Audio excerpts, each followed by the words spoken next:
In this video, I will show you how to get a refund on Vinted. So recently I ordered a product on Vinted, but it turned out to be fake and I wanted to return it and get a refund. And that is actually what happened. You can see if I go onto my Vinted account and go into my inbox, which is what you need to do as well. And then here I go to the specific order I want to get a refund for. Now in this case, I already got it, but you can see refund completed. Now the way that you need to do this is, again, go to the product, and then after you have gotten it, you need to submit your claim within 2 days. So you can say everything is okay, or you can say that there is a problem.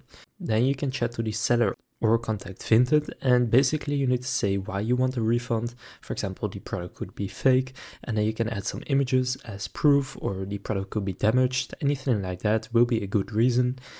And then the buyer can either agree, which is what happened in my case, or if they disagree, then the Vinted team will take a look at it, and if they think that you should get a refund, then you will still get it, and if they don't, then you won't get a refund. But if the seller agrees to refund the product, then you need to send it back to them. So then you will get another shipping label, and then you can drop it off wherever it is accepted. Now for me right here, you can see refund started at the 12th of September and it was refunded on the 19th. So it could take about a week. So now you know how to get a refund on Vinted.